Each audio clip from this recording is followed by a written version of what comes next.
నీ చిత్తము నెరవేర్చుట నాకు ఇష్టం. మనం అంటాం నా చిత్తము నువ్వు నెరవేర్చు. మనం ఏమంటాం చెప్పండి? నా చిత్తము నువ్వు నెరవేర్చు, నా చిత్తం నెరవేర్చు, నీ చిత్తం పక్కన పెట్టు. నిజంగా భక్సింగ్ గారితో దేవుడు ఇదే చిన్న మాట, అనుభవాలు మనం చెప్తే టైం ఎక్కువైపోతుంది. ఈ దినము మన జీవితంలో దేవుడు మాట్లాడే మాట ఏంటంటే, రెండవ పర్వతం ఏంటంటే మోరియా ఏం మాట్లాడుతుందంటే, నీకు ఇష్టమైనది నేను, నాకు ఇష్టమైనది కాదు. అందరూ ఒక మాట చెప్పండి, నీ చిత్తమే సిద్ధించునుగాక. చెప్పండి, ఎవరు చేశారు ఈ ప్రార్థన? యేసయ్య గెత్సెమనే తోటలో ఆ శిలువ చూపించాడు పరమాత్ముడు. ఆ శిలువ మీద ఉన్న ఆ యాగమంతా చూపిస్తే, బాబోయ్ నీకు ఇష్టమైతే ఈ గిన్నె నా ఇద్దరు నుండి తొలగించు.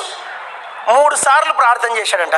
అందరూ మాట పలకండి, యేసయ్య 3 సార్లు